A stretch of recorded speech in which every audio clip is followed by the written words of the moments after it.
What's up, everybody? Welcome to the latest edition of the Stephen A. Smith Show. Yes, I am back and loving it. Oh, it's so good to be back. Latest edition of the Stephen A. Smith Show coming at you as I love to do every weekday over the airways of ESPN Radio, ESPN News. Number to call up as always is 888-SAY-ESPN. It's 888-729-3776. The Stephen A. Smith Show is being brought to you by mycomputercareer.edu. Training for a better life. Time for Straight Talk, brought to you by Straight Talk Wireless. Best phones, best networks, no contracts. Let me tell y'all something. I knew I had to get back on the airwaves. I knew I had to get back on the airwaves when I was in the islands. My man JC looking at me. I was in the islands at an undisclosed tropical location.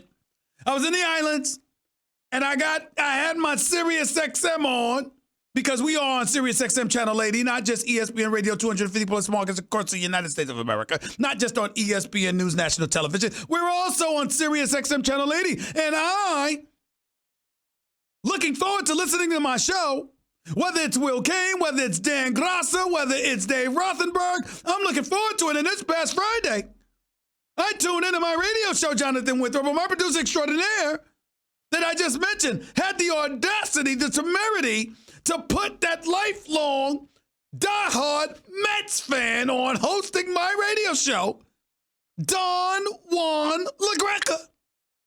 I said, what? What? Don Juan is hosting my show? And then I came to my senses. Number one, I love Don Juan. He's my man. Number two, he's a damn good radio host. I don't know too many people. Not that Stephen A. is associated with hockey, because I am not, because the only thing I know about hockey is that it played on ice and the puck is black. I don't know a damn thing about hockey, okay? And don't want to know. But he's a damn good radio host across the board. And number three, his Mets have been amazing. Now, I believe, if I remember correctly, I was reading from an article in the New York Daily News a few days ago, and Mr. Bob Raceman pointed out how there were a whole bunch of people out there that were dogging the Mets and talking about Mickey Callaway needed to go, and Van Wagenen and these boys are just pathetic, and the Mets are trash and ain't going anywhere. And now you can't find them. You can't find these people that said that. Well, Mr. Bob Raceman, you found me, because I'm here to tell you, you're absolutely right with what you said. And the New York Mets, not that I'm going to spend a whole bunch of time on baseball, because I got a whole bunch of football stuff to get into, but I got to say this. The Mets have been a sensational story. I know they lost 7-4 yesterday to the Nationals, courtesy of Jacob deGrom not having his best start. It was an abbreviated start for just 5 innings, all right? Had to use 6 relief pitches, for crying out loud. Edwin Diaz as your closer, that's a subject for another day, but it definitely and damn sure needs to be revisited, because it ain't happening. But the New York Mets, even though my Yankees are still in first place and winning, the New York Mets, I can make an argument, ladies and gentlemen, it's been the best story in baseball. Even with yesterday's loss, they've still won 15 of their last 17. They're still in the hunt for the wild card spot, just a game out. Okay? Nationals are leading that race. St. Louis Cardinals not far behind. The Brewers are right there. The New York Mets. What a sensational story. And it's something to be said. You know, everybody talk about moves that needed to be made. Get rid of Noah Syndergaard. Get rid of somebody. Do something to buffer your squad, because this ain't going to get it done. Why you get this guy Marcus Stroman for? What the hell you needed him for? You ain't going anywhere. Blah, blah, blah. But guess what? With the Mets pitching, if they get any production with their bats, which is what they've been giving, the New York Mets, I believe, have been the best story in baseball pretty much over the last 3 weeks. And as a result of that reality, it was certainly apropos that the great Don Juan LaGreca would be hosting the Stephen A. Smith Show on ESPN Radio and ESPN News. John, before I move on, John, I must ask you a question. Did he look good? Was his hair slicked back? Was he sharp? Did he show up? I didn't want him looking all haggard and all that stuff. Did he look good? I call him Don Juan. Did he live up to my reputation calling him Don Juan LaGreca? Did he? Yes or no? It's very important to me. Because I have made a legitimate argument that I believe that Don Juan LaGreca has had very, very fine moments with the hair slicked back, looking good and stuff like that. And then there are times that he believes just because he's married with an absolutely wonderful, wonderful, beautiful wife, that he can just let it go. And I can't let that happen. And by the way, while I'm on the subject of Don Juan LaGreca, he is a partner to my brother, Michael K. I'm thinking about you. I love you. I miss you. Get healthy, my man. Get that voice right and get back to work, my man. The airwaves need you, my brother. 888-SAY-ESPN. That's 888-729-3776. You're listening live to the Stephen A. Smith Show, ESPN Radio, ESPN News. Now, I've been gone for a little while. And I got some things on my mind, right? By the way, my rotator cuff is still, it's not torn anymore, but I'm still rehabilitating. But the doctor has given me instructions. He's given me permission where I'm on the air. I don't have to wear the brace while I'm on the air. Because as you know, I'm usually suited down, GQ, that kind of thing. And as a result of that, having the brace on me, it looks kind of tacky on the air. But, when I was injured the first few weeks, I had to wear it. Now I can take it off when I'm on the air. But when I'm walking, I have to have the brace on. Now let me get back to the subject of sports. In all seriousness, I have to touch on something that's going to make some people uncomfortable. I must say to you, I don't give a damn. These kind of things need to be said, and I'm going to say it. This Antonio Brown situation with the National Football League over his helmet. Him being so appalled that he's being asked to do away with a helmet he's been playing with his entire career. Him being fixated on playing with that helmet, so much so that he's threatened to retire, etc., according to our very own Adam Schefter and others, saying he won't play without the helmet. He's challenged the NFL on this issue. He's hired an attorney on this issue. A decision from an arbitrator is expected this week regarding the issue. And I must say to you, ladies and gentlemen, what my hope beyond hope is. I hope that the NFL calls Antonio Brown's bluff. I wish they came out with a statement that said, I dare your behind to retire. You're a new fool. Hell you think you are. Must have lost your damn mind. I hope somebody tell him that. Because the reality of the situation is, he is on this particular situation. I am not going to be one of those that uses this as a license to piggyback over all things Antonio Brown, the Facebook post in the locker room in the midst of Mike Tomlin after a playoff victory over the Kansas City Chiefs in their locker room, literally imploring guys not to be on social media, but Antonio Brown's got his coach on social media. I'm not going to go I'm not going to go into all of that. I'm not going to go into the distractions that he caused last year, at least played a part in causing with his beef with the Steelers because he wanted a new contract and money, or his desire to get out of Pittsburgh and not play alongside Big Ben Roethlisberger anymore. I'm not going to get in any of that. I'm not going to get caught up in that. Instead, what I'm going to say to y'all is simply this. This particular situation, I'm only talking about this, is so petty, is so egregious in terms of Antonio Brown's behavior. I wish the NFL came out with a public statement and said, we dare you to retire. Go ahead. Who the hell do you think you are? This is the NFL. You better kick rock, sit your behind down, get your behind back to Oakland and get on that damn football field. That's what I wish somebody would tell them. You see, ladies and gentlemen, I have a problem. And guess what? I'll be the first to say it. I got a problem most white people cannot say. You can't say it. I can. And that is this. When you look at an Antonio Brown and you see the way he's acting and the spectacle that he's made of this, you know what the NFL owners are saying? you see why we got to be careful about who we give money to? We can't give money to those dudes. You figure out what word would be appropriate to attach to Antonio Brown when you say those dudes. You bust your way out of Pittsburgh. The Oakland Raiders give up a third and a fifth for you. They pay you an additional $30 million in guaranteed money.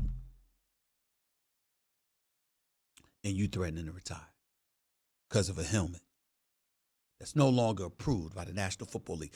2,000 plus players are playing in the NFL. 2,000, ladies and gentlemen. 2,000. Not one single player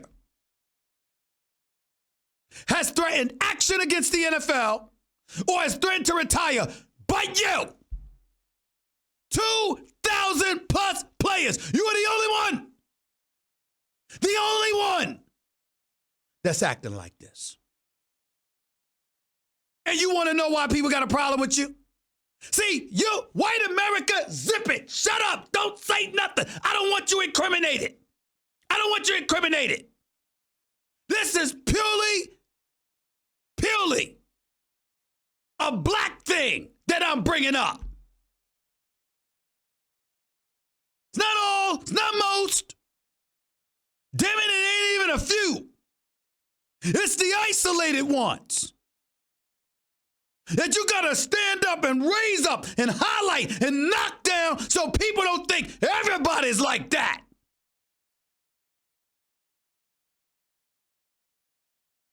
You have an obligation. You signed a contract. Part of that contract is to capitulate to the rules of the National Football League. Ladies and gentlemen, by the way, Antonio Brown, I have it on good authority from the NFL and the NFLPA. Antonio Brown has literally 30 plus other helmet options. 30 plus. 30 plus. He's got 30 plus football options, football helmet options. Oh, point number 2. Did you know that the NFL has been telling the players for the last 5 years that this was coming down the pike? At this particular moment in time? And they had a 5-year window to prepare themselves to make this transition to wearing a new helmet? Did you know that? Did you know that Aaron Rodgers and Tom Brady, both complaining about the helmet, both find it uncomfortable, both don't like it? Neither of them have threatened to retire. Neither of them have threatened not to show up to work. Neither of them have threatened to forfeit their money. They ain't sitting on TV, black as hell with a blonde mustache, talking about they don't need the sport they created a ruckus in just to collect the damn $30 million extra that they got.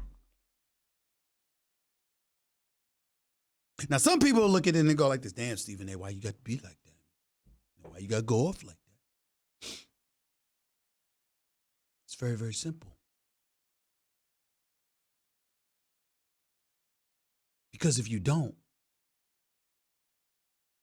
you provide tacit approval, which could potentially encourage others to act like idiots,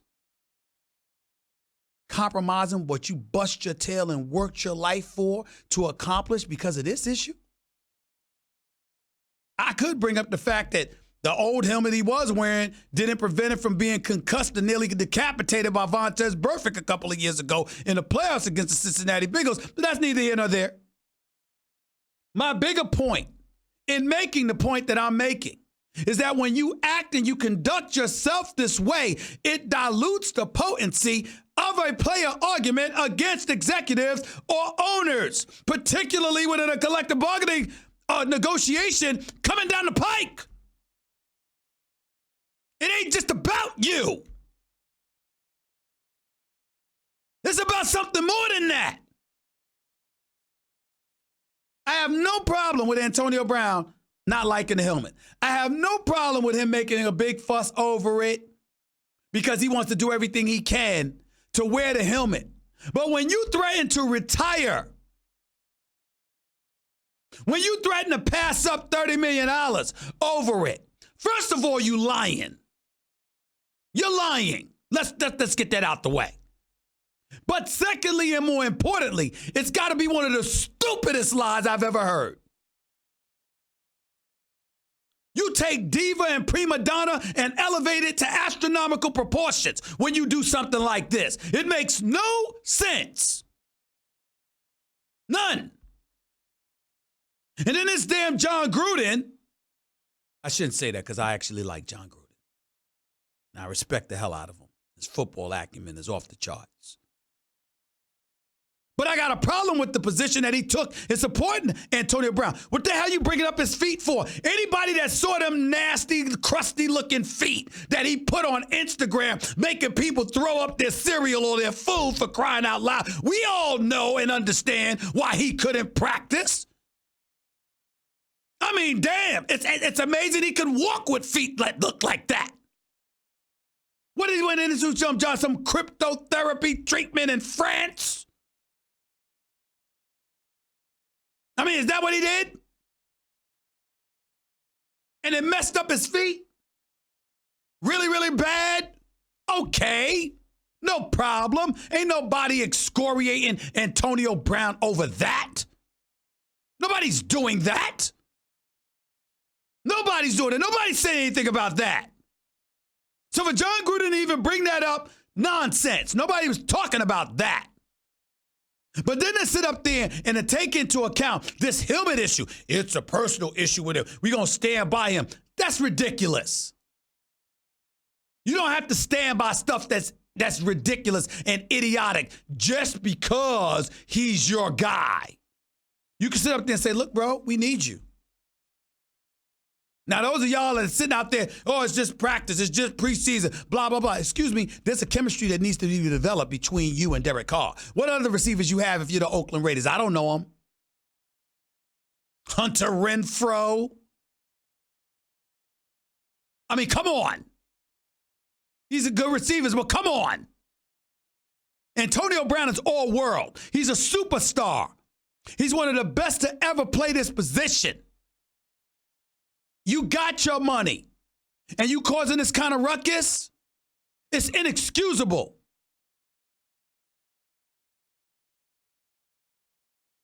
We could sit up there and we could say what we want, and some people could decry the position that Colin Kaepernick took, but damn it, it was a principled cause. Civil rights, civil liberties, being a human being. It's not in violation of any rules and regulations that the NFL handed down. You, Antonio Brown, you have no leg to stand on this. You have no case in this. None. Absolutely, positively none. I don't want to hear it. I'm so sick of this nonsense. This is just ridiculous. Just a damn new fool. Ain't nobody saying it, so I'm going to say it. You're going to walk away from 30 million. You lying your butt off. The hell with it. I need stuff, John. John, I'm sorry. I need it for punctuation purposes. You're lying your ass off, okay? Somebody needs to say it. Just stop. You that starving for attention? And no clue whatsoever to the potential repercussions. Owners looking at it. This why we paying them $30 million? This is what we got to deal with? See why? Listen, it's the equivalent of brothers and sisters looking at each other when somebody steps out of pocket and just embarrasses us. We go, see why I don't hang with y'all?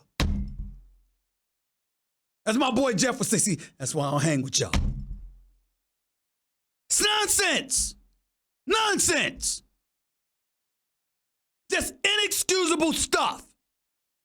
And you, Jon Gruden, and you're going to sit up there and okay it. So in other words, because he's sitting up there and looking like a fool, you're going to co-sign it.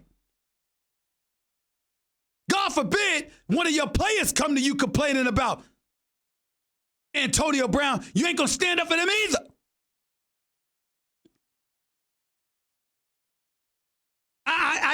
This stuff is hard to take, man. This stuff is hard to take. You sign a contract. You honor your contract. There is never, ever, ever an excuse to not show up to work when you've committed to doing so. They ain't asking him to put on a skirt. They ain't asking him to do something that's going to compromise his manhood. He signed an NFL contract. Did you read it? Did you read it? And on top of it all, the advent of technology has elevated exponentially to the point where the NFL has outlawed his kind of helmet, and they have better, safer helmets. By all accounts. But you don't like it. So you get your agent involved, and you hire an attorney. Did you take them up in the balloon, too? The balloon that you flew in on for training camp?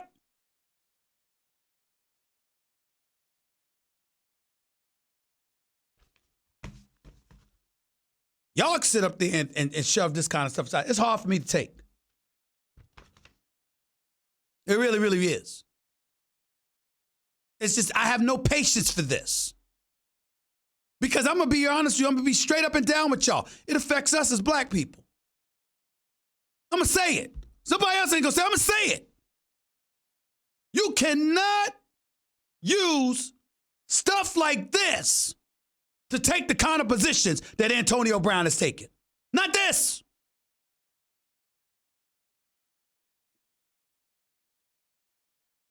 The battle scars, the challenges that we face every day in corporate America and beyond, you cannot sit up there and compromise the fight that takes place every day when you are black for something like this. This is embarrassing.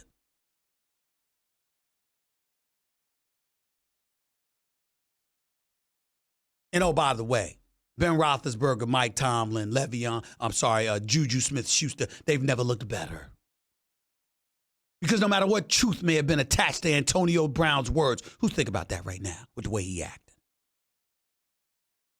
Got a lawyer involved and threatening to retire and forfeit $30 million because you got to wear the same helmet that 2,000 other people wear.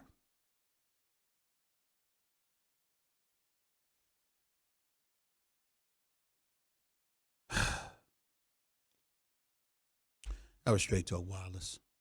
Everything for less. Only at Walmart. 888-SAY-ESPN. It's 888-729-3776. We'll get to your phone calls and more in a minute. As you can tell, I'm officially back from vacation. I was supposed to be in a better mood until I talked to a bunch of people about this idiotic situation, fiasco that's taking place before our very eyes involving Antonio Brown. Just get on my damn nerves. This situation, it's ridiculous. Back with more of your calls in a minute. By the way, when you're hiring, you don't want to waste time sorting through dozens of irrelevant resumes. You want an efficient way to get to a short list of qualified